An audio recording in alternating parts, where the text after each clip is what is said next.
Ce programme vous est offert par Orange.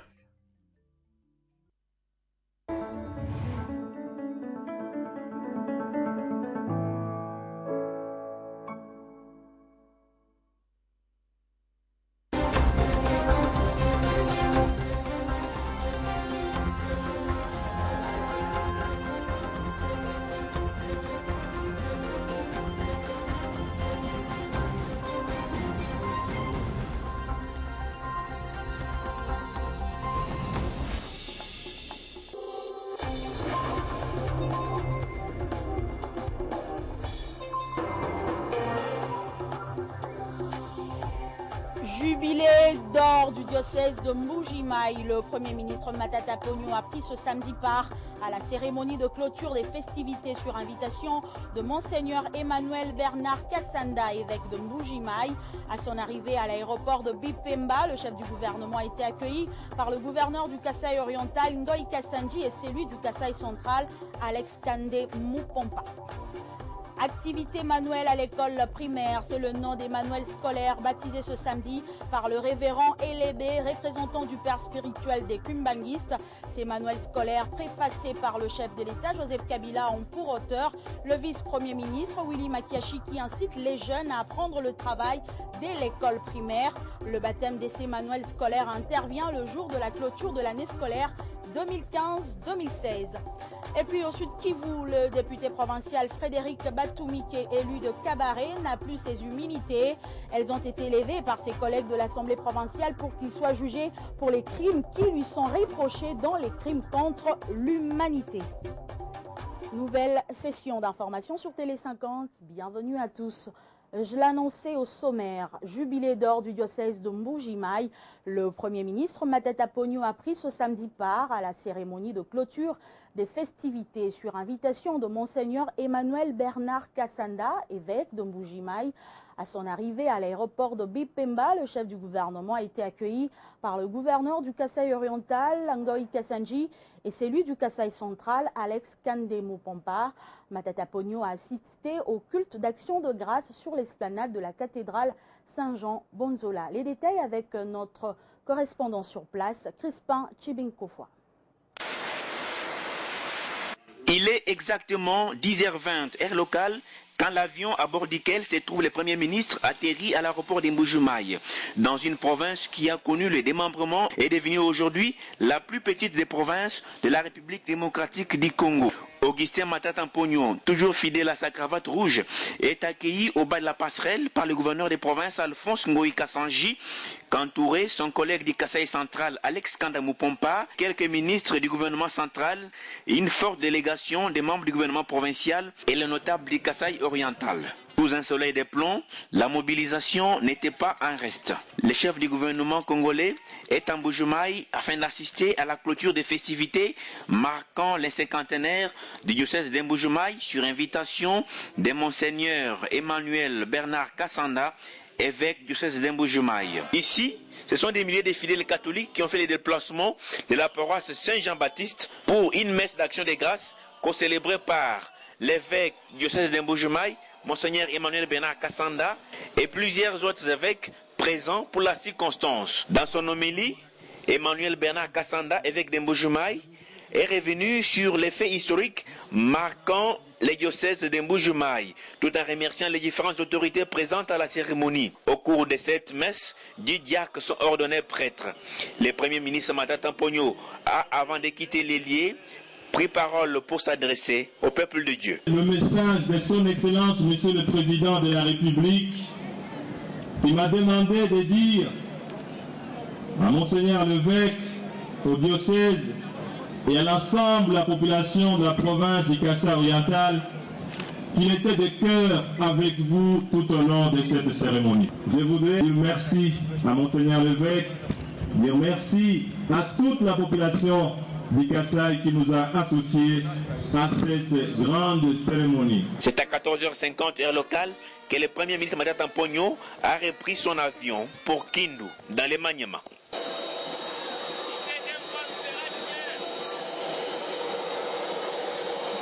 Activité manuelle à l'école primaire. C'est le nom des manuels scolaires baptisés ce samedi par le révérend Delphin Elébé, représentant du père spirituel de Kumbanguiste.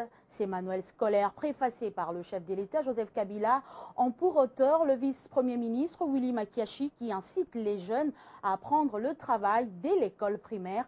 La cérémonie de vernissage a eu lieu au Fleuve Congo Hotel. Regardez. Nous allons baptiser ce livre non pas avec le champagne ou le tsamba, mais avec l'eau bénite venue de Cap. Je vous souhaite longue vie et rayonnement à jamais. Les manuels scolaires baptisés ce samedi sont destinés aux élèves de la première, deuxième et troisième primaire. Ils contiennent des instructions pour une formation en activités ménagères, techniques et de génie créateur. Dans son préface, le chef de l'État Joseph Kabila souligne qu'apprendre aux élèves dès les bas âges l'agriculture, l'élevage, la pêche et la chasse n'est pas autre chose que valoriser la culture de l'humanité. Dans ces supports, l'on retrouve également les notes officielles du Premier ministre, du ministre de l'Enseignement technique et professionnel et du ministre de l'Enseignement primaire et secondaire. Makiar Mwangou rassure de ne ménager aucun effort pour que les objectifs soient atteints. L'auteur de ces manuels qui compte 40 à 50 pages, c'est le vice-premier ministre, ministre de l'Emploi, Travail et Prévoyance sociale. Docteur en droit public de l'université de Kinshasa et professeur dans la même université, l'auteur est également avocat. Enseignant de carrière, Willy Makiashi incite les jeunes à apprendre le travail dès l'école primaire. Je remercie l'autorité Joseph Kabila Kabange d'avoir accepté de préfacer les manuels. Je m'en vais également remercier son Excellence Augustin Matata pour accorder l'agrément. Il a soumis ces manuels à un traitement rigoureux parce qu'il en connaissait l'objectif. À en croire le professeur Kamba Ibouacha, ces manuels scolaires seront d'une grande utilité pour les élèves de l'école primaire. Les Belges ont progressé leur colonie par le travail manuel, commencé à la base. Mais c'était pour les Belges. Le vice-premier ministre Willy Makiashi vient de donner un exemple pour dire aux Congolais que désormais, nous devons commencer à montrer aux Congolais que le travail manuel ne doit pas être une corvée, mais au contraire un facteur de progrès et pour un facteur de l'émergence. Le 2 juillet marque la clôture officielle de l'année scolaire en République démocratique du Congo et MoneyGram, en partenariat avec l'institution de microfinance Finca RDC, ont participé aux cérémonies de proclamation des résultats dans 4 écoles de la capitale, notamment l'école primaire 4 Matongé, en vue de célébrer avec celle-ci les performances de 5 premiers élèves de chaque classe. Hymne national. La proclamation des résultats. Le premier de notre classe, c'est Ongwenga. Puis, la remise de ce lot de cahiers aux couleurs de MoneyGram en partenariat avec l'institution de microfinance Finca RDC. Geste qui marque l'attention que ces deux institutions accordent à l'éducation des enfants congolais. L'initiative vise à primer les 5 meilleurs élèves de chaque classe de l'EP4 Matongé dans l'idée de les soutenir et de les encourager à faire toujours mieux. 50 cahiers de 100 pages pour le major de chaque classe, 40 cahiers pour le deuxième, 30 pour le troisième, 20 pour le quatrième, 10 pour le cinquième de classe. Et 15 cahiers pour la meilleure performance féminine de chaque classe. C'est une action sociale qui vise à soutenir les élèves et les enseignants pour tous les efforts qu'ils ont fournis pendant toute cette année scolaire 2015-2016. Les encourager avec ce petit geste pour les pousser à faire mieux. Le corps enseignant, pour sa part, reçoit une dotation de 1000 cahiers. Ce geste me va droit au cœur, vraiment. En tout cas, je suis vraiment très heureuse qu'ils se sont souvenus de nous. Je remercie cet établissement et pour cette éducation, vraiment. Et je remercie aussi les bons dieux parce que nous ne pouvons rien faire sans l'aide de Dieu. Mais pourquoi le choix de cette école? Leurs parents font partie de nos clients. Donc nous voulons les accompagner d'une manière ou d'une autre pour qu'ils sachent qu'ils viennent chez nous et nous venons chez eux. 4 écoles de Kinshasa au total ont été sélectionnées pour faire part de cette initiative Manigram Best RDC 2016. Dialogue national inclusif en RDC, les personnes vivant avec handicap exigent un quota spécifique pour leur participation à ce forum politique. Cette position a été rendue publique ce samedi 2 juillet à l'issue d'un atelier de réflexion sur la participation et l'implication des personnes handicapées à ces assises convoquées par le chef de l'État, Joseph Kabila. On les écoute. Nous, personnes handicapées de confession religieuse, membres de la société civile, réunis en cette date du 2 juillet 2016, vu la nécessité et l'urgence, 1.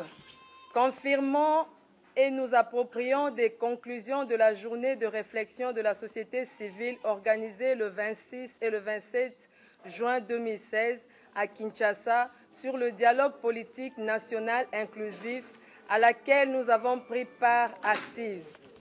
2. Exigeons un quota spécifique pour les personnes handicapées au dialogue politique national inclusif. 3. Invitons les politiciens à transcender leurs différends au plus vite afin de décrisper la situation et que le dialogue démarre au plus vite afin d'alléger la souffrance toujours grandissante du peuple congolais et des personnes handicapées en particulier. 4. Renouvelons notre attachement à l'autorité morale de la société civile, le révérend Dr Milenge Mouinaloata, pour ses efforts dans la pacification et le maintien de la paix sociale dans notre pays. Rendons-nous au Sud Kivu. Le député provincial Frédéric Batumike, élu de Kabaré, n'a plus ses humilités. Elles ont été levées par ses collègues à l'Assemblée provinciale pour qu'il soit jugé pour les crimes qui lui sont reprochés, notamment les crimes contre l'humanité. Les détails avec notre correspondant sur place, Amani Alimassi Joseph. Dans ce regard, le président de l'Assemblée provinciale veut s'assurer que le quorum est atteint avant de prononcer son discours marquant la clôture de la session parlementaire de mars ici à l'Assemblée provinciale du Sud Kivu. Que je déclare clos les travaux de cette session. Bonnes vacances honorables. Dans son speech, le président de l'organe délibérant Émile Baleke a tout d'abord félicité le chef de l'État Joseph Kabila dans son discours tenu à Kalemi dans la province du Tanganyika. Un discours qui a motivé les élus provinciaux d'adhérer massivement aux vertus du dialogue national prôné par le chef de l'État Joseph Kabila. Le chef de l'État a confirmé à la population que les élections seront organisées et qu'il n'y aura pas de baie de sang dans notre pays. S'agissant de la question de la levée des immunités des 3 députés provinciaux du Sud Kivu, le rapporteur David Ombeni fait le point. Après lecture du rapport de la commission, après débat et intervention des honorables députés, la commission a jugé opportun de lever les immunités de l'honorable Batumike pour lui donner la chance d'aller se présenter au niveau des cours et tribunaux afin que justice soit faite. Selon les résolutions de la commission chargée d'enquêter sur la levée des immunités, pour le député Abamungu poursuivi pour dénonciation calomnieuse et trafic d'influence, il y a absence de preuves et sa comparution est habituelle au parquet. Au sujet du mois Mintambuka Roger, poursuivi pour imputation dommageable, injure publique et outrage envers un membre de l'Assemblée nationale, le député incriminé a demandé pardon au député Eli Didjui et ses immunités n'ont pas été levées. Quant à la session elle-même, le président Émile Baleke a fait savoir qu'elle a connu 10 plénières et 2 questions orales avec débat, dont l'une adressée au maire de la ville et l'autre au directeur provincial de la DPMR. D'une province à une autre, au Maniema, en marge des festivités du 56e anniversaire de l'accession de la RDC à la souveraineté nationale, la première dame de la RDC a parrainé ce samedi 2 juillet le mariage collectif des hommes en uniforme dans la ville de Kindu.